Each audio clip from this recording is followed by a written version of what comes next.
There are ruins scattered across the face of the earth, silent stones that once spoke of glory. The wind still moves through their empty halls, whispering the names of kings and gods that time has swallowed whole. We call them lost civilizations, but perhaps they were never lost at all. Perhaps they were buried inside us, layer upon layer of forgotten wisdom and corrupted worship. Each fallen city is not merely history, it is memory. Each empire that rose and fell outside the body of man is a reflection of one that rose and fell within his heart. The old writings speak of beings called the Watcher's luminous minds that descended to teach humanity the arts of knowledge and the craft of power. But knowledge without reverence becomes corruption. Light without humility becomes flame. And so, one by one, the civilizations that worship these fallen lights destroyed themselves. Yet their spirit never died. Their architectures still live in our instincts, our systems, our desires, our fears. The fall of man was not a single event. It was a cycle repeated endlessly through the ages, from stone to screen, from altar to algorithm. The fallen angels still whisper not with wings and fire, but through ideas that promise godhood without goodness, power without purpose, pleasure without peace. Atlantis was said to be perfect, a city built upon crystal towers and golden streets, a world where men became gods, but perfection intoxicates. When man begins to worship his own reflection, he forgets his source. Pride is the oldest prayer ever whispered to heaven. I will ascend. And it is the one that always ends in ruin. Atlantis fell not because the sea rose, but because the soul sank. Its people discovered how to command the forces of the earth, yet could not command themselves. They mastered the art of creation, but forgot the discipline of compassion. And when pride became their religion, their brilliance turned to blindness. The ocean did not punish them, it mirrored them. What is pride but a tide rising against its own shore until it drowns the land that gave it life? And so the legend repeats in every age. Atlantis was not merely a city, it is the civilization we build each time we mistake intellect for wisdom, progress for purpose, control for creation. Every time we boast that we no longer need God, the waters begin to rise again. Yet in the depths of that flood lies redemption. The sea that swallowed pride also purifies it.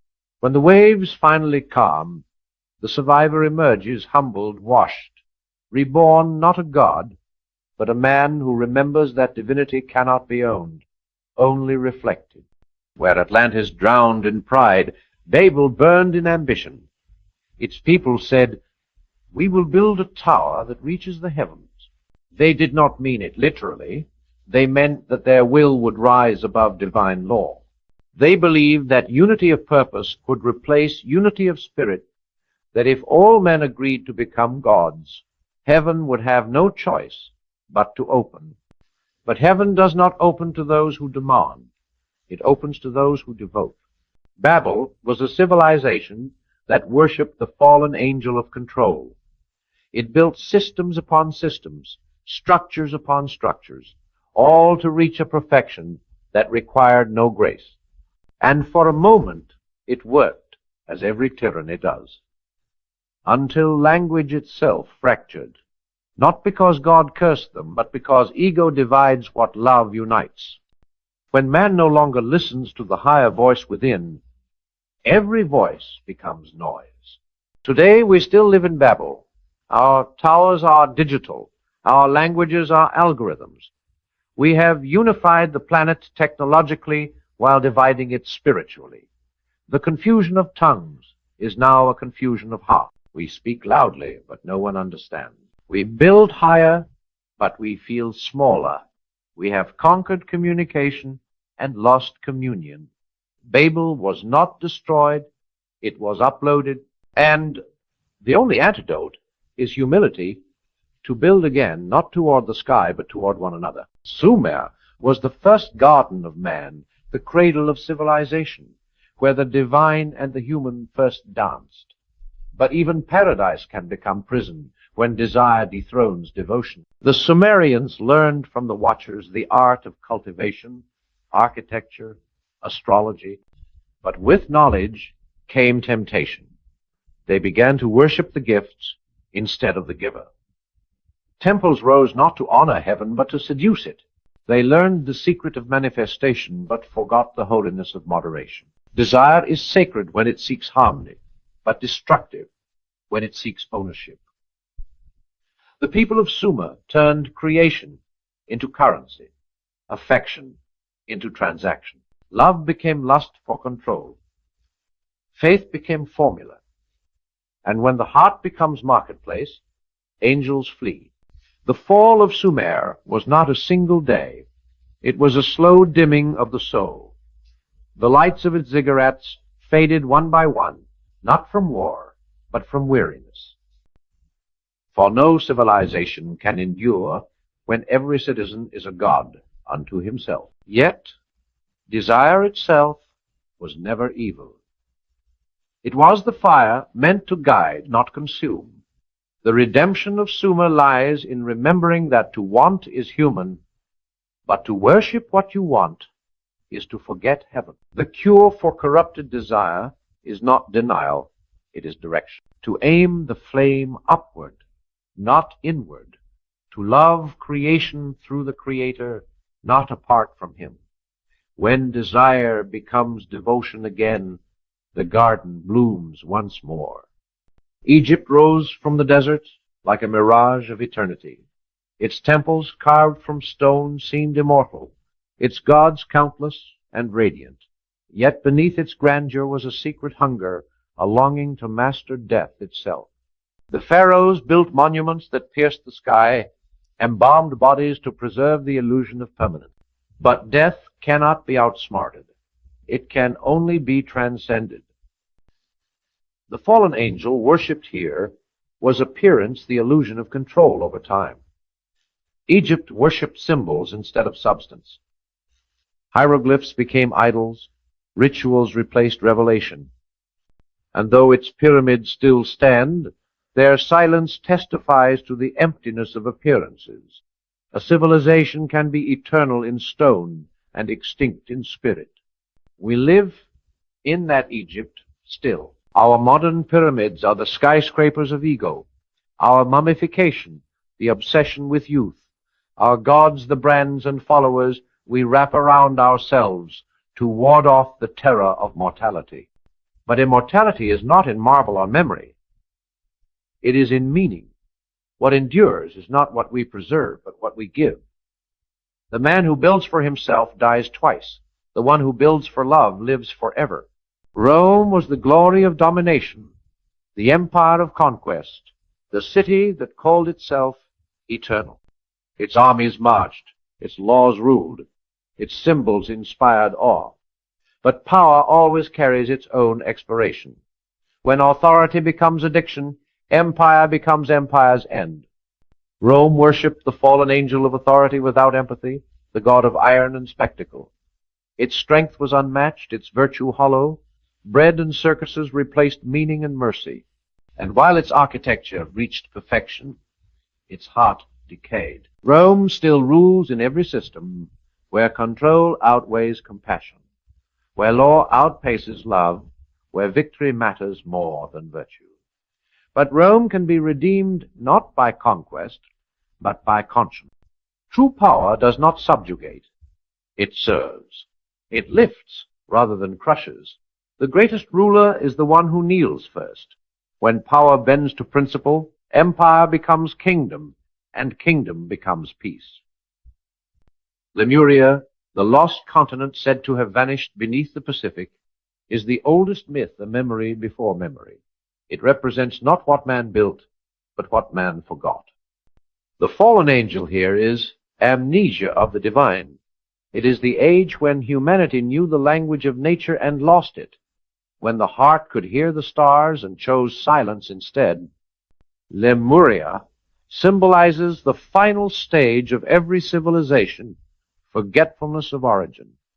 For the end of wisdom is not war, but indifference. Today, We live in the ruins of Lemuria every time we forget wonder, every time we treat the sacred as ordinary, every time we scroll past beauty without reverence, every time we confuse knowledge with wisdom. Forgetfulness is the slowest fall. You never feel it happening until the heart grows quiet and the world grows cold. But even forgetfulness can be forgiven. The cure is remembrance not of the past, but of presence. To remember that heaven is not above or before, but within and now. When you remember that, the lost lands rise again, not from the sea, but from the soul. And their light, once buried beneath centuries of sin and story, begins to shine once more. The 6 civilizations were not destroyed. They are reborn every generation, rebuilt every day, inside every man and woman who chooses pride over humility, greed over gratitude, power over peace. And they will keep falling until we learn to build differently, not worshiping fallen angels of fear, ego, or illusion, but serving the living light that never fell. Because the story of humanity is not one of ruin, it is of return. The lost are not lost forever. The fallen can rise. The civilizations we mourn are waiting to be resurrected in us, not as monuments, but as virtues. Atlantis will rise as humility. Babel will rebuild as harmony. Sumer will bloom as devotion. Egypt will shine as truth. Rome will lead as compassion. Lemuria will sing as remembrance. And when that happens, heaven will not descend. It will awaken within us, among us as us. The night sky above the ruins still burns with invisible constellations. They are not stars, but memories, patterns of meaning that never died, waiting for eyes wise enough to read them again. The 6 lost civilizations were not warnings carved into stone. They were mirrors held to the soul. They fell outwardly because humanity had already fallen inwardly.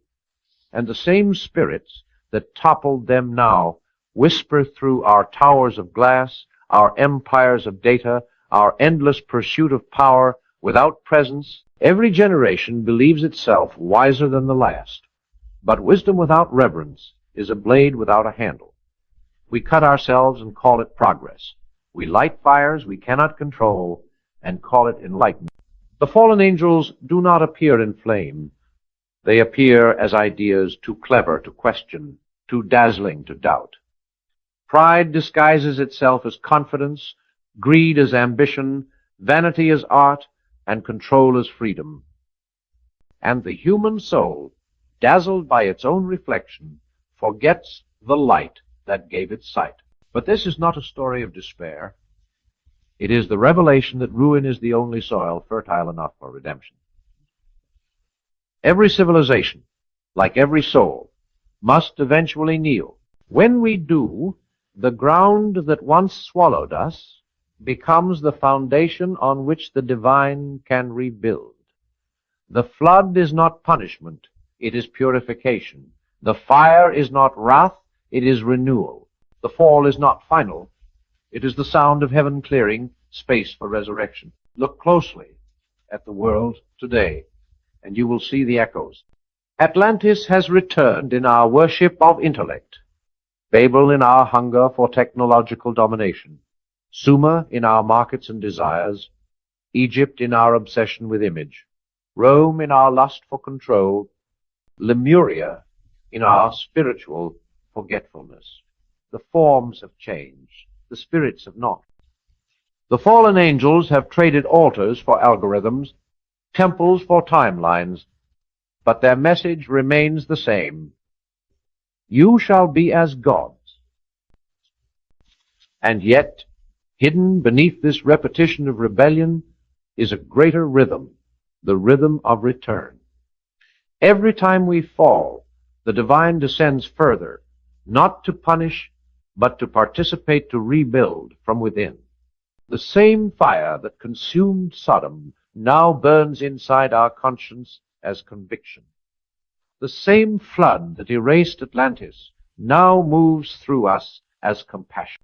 The same confusion that scattered Babel now humbles us into seeking common language again. Love. When you look upon the ruins of history, do not despair. They are blueprints. They are sacred warnings written in the geometry of consequence. God did not abandon those civilizations. They abandoned his order. But order can be restored. Every time a man chooses humility over pride, a stone of Atlantis is lifted from the sea. Every time a woman forgives instead of controlling, a Tower of Babel collapses gently into wisdom. Every act of compassion rebuilds Rome, as it should have been a kingdom of mercy instead of might. And when enough hearts remember, civilizations begin to heal. The earth itself responds. The tides calm, the air clears, the eyes of children shine again with wonder instead of weariness. For creation is not separate from consciousness. It mirrors it. When we heal within, the world follows. But beware, the test never ends. Pride will rise again, wearing the face of progress. Greed will reappear, disguised as growth. Doubt will dress itself as sophistication. The same spirits that watched Sumer fall still walk among us, whispering softly in the language of logic, "Why serve what you can surpass?" The answer must come not from argument, but from awakening. Because no intellect, however vast, can comprehend the simplicity of love. The truth is this: the fallen angels are not evil because they rebelled. They are tragic because they forgot. They sought the light apart from the source, and in doing so became shadows. Humanity repeats their mistake every time we seek power without purpose, knowledge without humility, success without soul. And yet, even the shadows point to the light that casts them. Even the fallen can remind the living of what it means to rise. So, rise. Rise as one who remembers. Let the 6 lost civilizations live again in virtue, not vanity. Let Atlantis rebuild as wisdom, Babel as unity, Sumer as gratitude, Egypt as truth, Rome as compassion, Lemuria as awe. Let every temple you construct in thought or deed begin with reverence. Do not worship the light, walk in it. Do not chase immortality, embody eternity. For the divine is not beyond reach, it is within breath. One day, when all the towers of the modern world have crumbled and all our devices have turned to dust, the only civilization left will be the one built inside the human heart. Its foundations will be faith, its laws will be love, its citizens will be souls awake. And in its streets, the presence will walk again, not as myth, not as memory, but as reality restored. The ruins of the world are not its grave, but its classroom. Every collapsed empire is a sermon written in stone. The oceans remember Atlantis. The wind still carries the dust of Babel, and in the marrow of humanity, the lesson repeats. What you worship, you become. When man bends before the false light, he takes on its blindness. When he bows before the true light, he inherits its vision. You can see the pattern everywhere. Nations fall the way men fall, first in pride, then in forgetfulness, then in fear. The fall always begins quietly, with comfort, with convenience, with the subtle belief that we no longer need reverence. And yet the moment reverence dies, rot begins. The soul decays long before the walls crumble. But every ending is also invitation. The divine does not erase history, it redeems it. The fallen angels may have taught the art of domination, but heaven still whispers the art of restoration. The same hands that built towers of arrogance can now raise altars of compassion. The same tongues that sowed confusion can now speak peace. The same minds that worshipped control can now practice surrender. The question is not whether the light will return, it always does. The question is whether we will recognize it when it comes. Because light rarely returns as thunder, it returns as conscience. It arrives as a quiet thought that interrupts the noise. What if there's more than this? That single question is the first dawn breaking through the longest night. Inside, every person lives the map of the sixth civilization. Atlantis in your pride, Babel in your ambition, Sumer in your hunger, Egypt in your illusions, Rome in your craving for control, Lemuria in your forgetfulness. And each day you build or you rebuild. Every thought is a brick. Every choice is an altar. Every act of love is a seed of resurrection. The divine presence does not rebuild nations.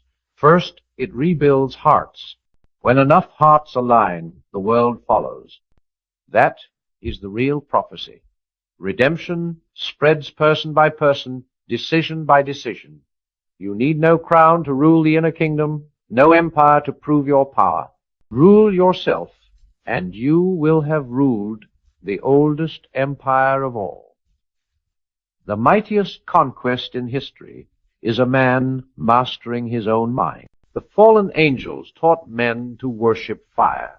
The redeemed learned to become flame, to burn not in destruction, but in illumination, to be a torch in a dark age, not by shouting, but by shining. This is the call of the new civilization, the one that cannot fall, because it is not built of stone, it is built of spirit. Imagine a world rebuilt this way, where strength serves humility, where knowledge bows to wisdom, where wealth feeds compassion, where technology amplifies conscience instead of silencing it. That world is possible, but it must first be designed within you. Every generation waits for a savior, while heaven waits for a builder.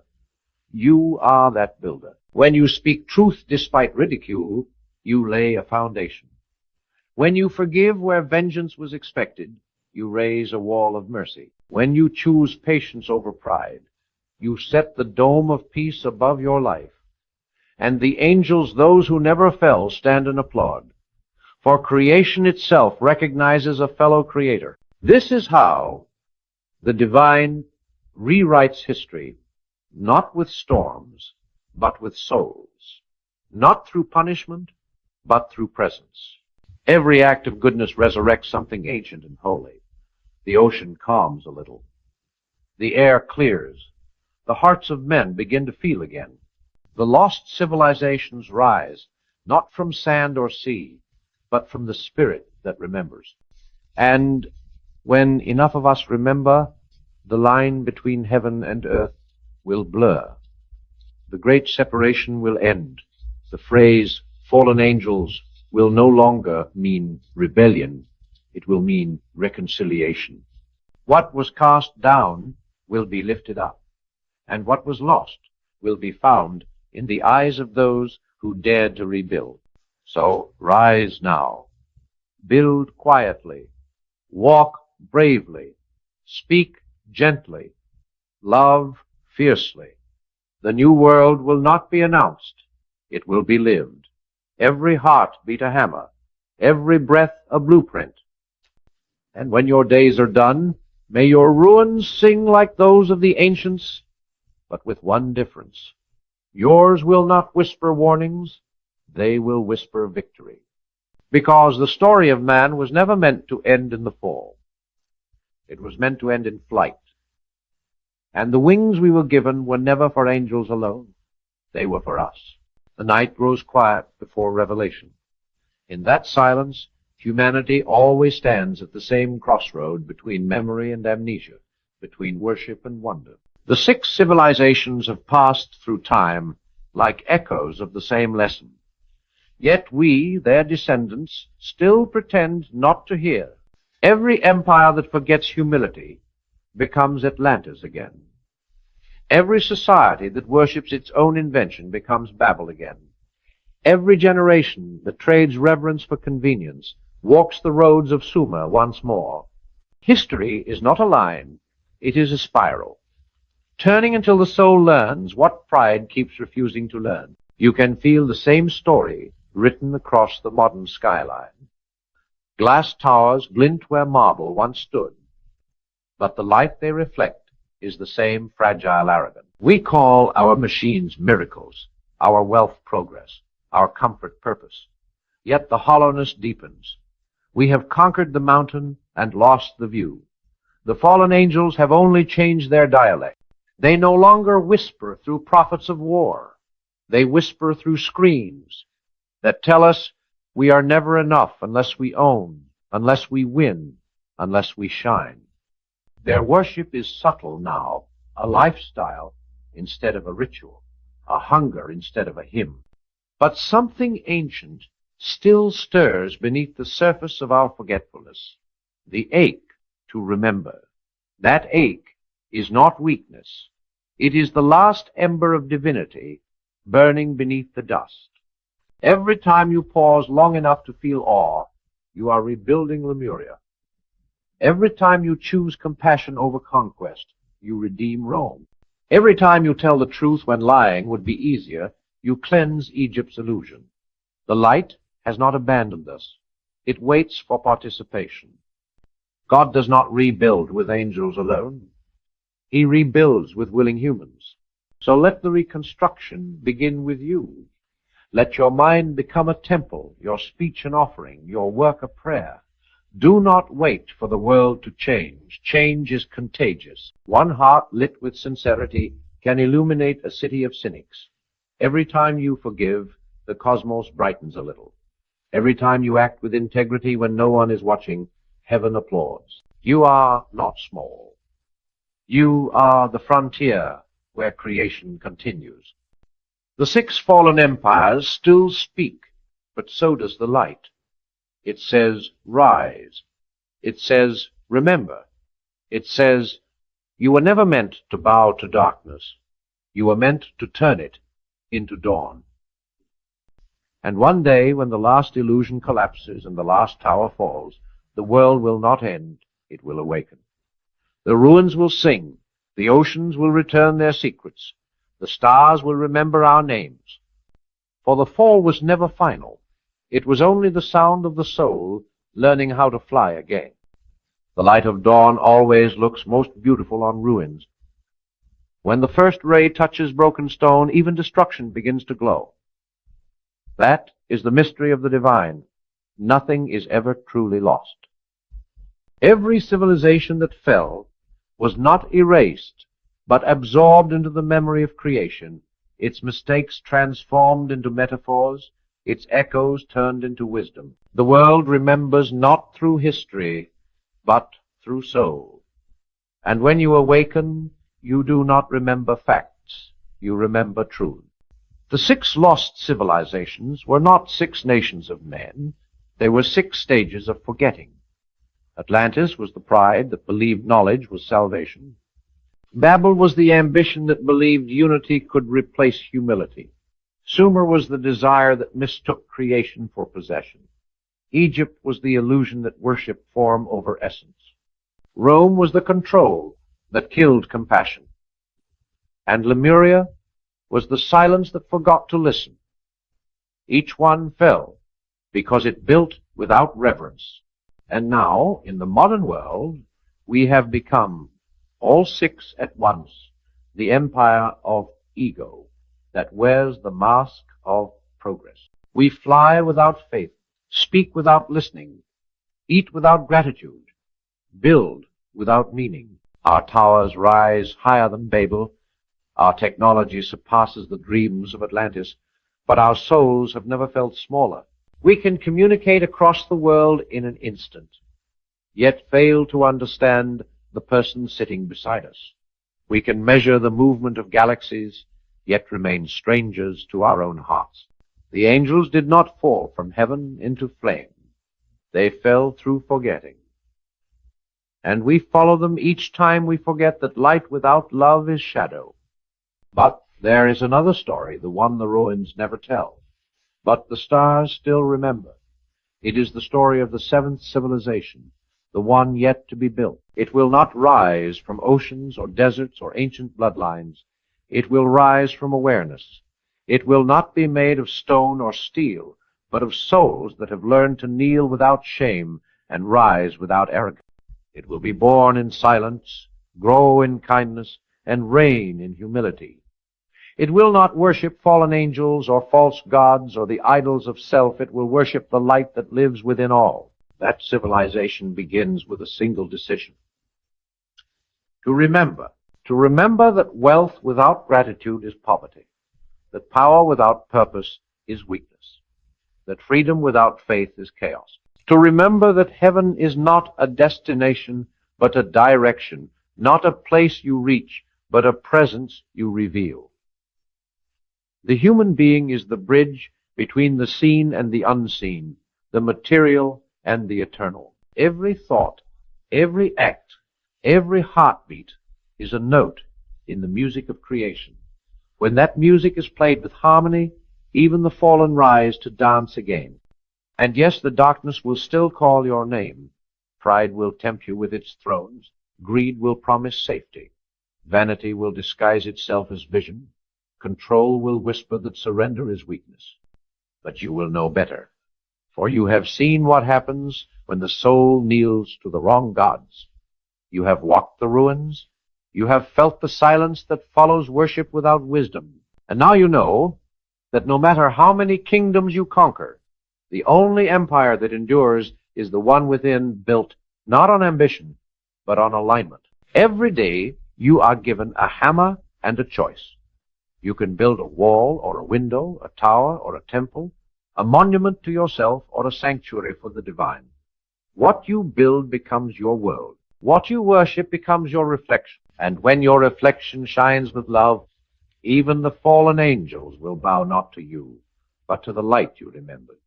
Because the truth is this: the fall was never about disobedience. It was about separation. The return is not about religion. It is about reunion. The divine never left. It was humanity that closed its eyes. The moment you open them, the kingdom returns. It begins not in heaven, but in the human heart. And from there it expands outward until every street, every city, every soul becomes luminous again. Picture it. The modern world lit from within. Skyscrapers shining not with greed, but with grace. The hum of machines in harmony with prayer. Wealth as service, strength as stewardship, beauty as offering. Children taught not only to count, but to wonder. Leaders who listened before commanding. Empires built not on dominance, but on dignity. This is not fantasy. It is potential. It is the design humanity has been sketching across centuries, failing and trying again, until finally the blueprints match the breath of God. And you, yes, you are a line in that blueprint. You are not too small, not too late, not too broken. You are the continuation of the light that built stars, the echo of the word that first said, "Let there be." Every time you choose truth over comfort, you repair a crack in Babel. Every time you give without seeking glory, you lift a stone from Rome's ruins. Every time you see beauty in pain, you resurrect Lemuria. The civilizations were never destroyed. They are waiting for you to remember them rightly. This is the age of remembrance. The veil is thinning, the call is growing louder, and the fallen ones are no longer our rulers. They are our reminders. They teach us, through their fall, how not to fall again. They show us that brilliance without benevolence is blindness, that creation without conscience is chaos. And from their lesson, we rise not against them, but beyond them. Because love is not war, it is evolution. So rise, builder of worlds. Rise, keeper of fire. Rise, architect of the seventh civilization. The age of forgetting has ended. The world does not need another empire. It needs enlightened hearts. It does not need monuments of marble. It needs minds of mercy. The future is not written by the powerful. It is written by the pure. The only weapon that wins this war is awakening. The only crown worth wearing is conscience. The only kingdom worth building is the one whose throne is truth. And when that kingdom comes, the heavens will not open with thunder. They will open quietly, in the laughter of children, in the courage of kindness, in the radiance of ordinary people, living extraordinarily aware. The divine will not descend from the sky. It will rise through the ground, through your feet, through your breath, through your being. And the light that once terrified, you will finally feel like home.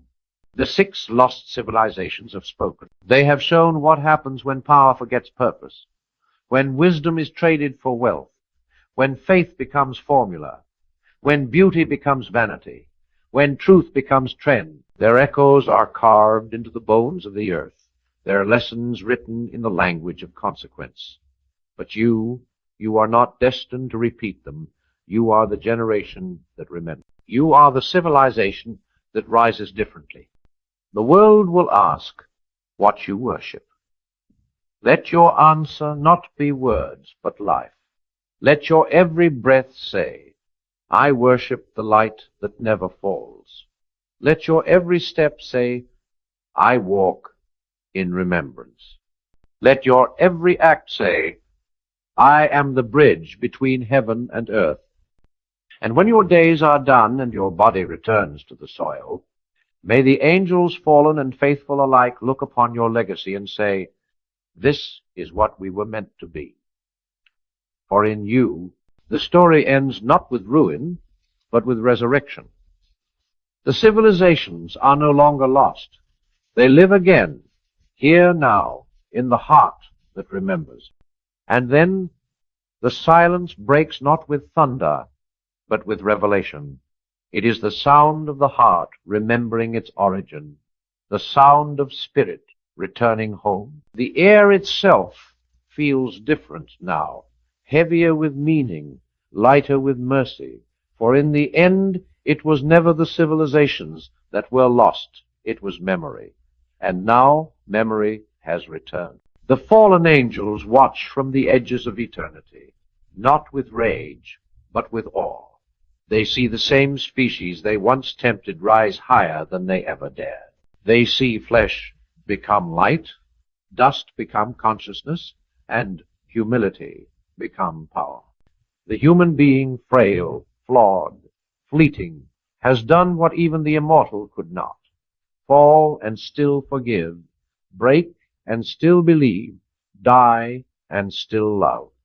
That is the secret heaven hides in clay. That is the miracle no empire ever achieved. Every ruin on this earth glows with it now. The stones of Babel whisper prayers again. The sea above Atlantis shines like glass. The sands of Egypt sing beneath the moon. The gardens of Sumer breathe with promise. The pillars of Rome hum with quiet reverence.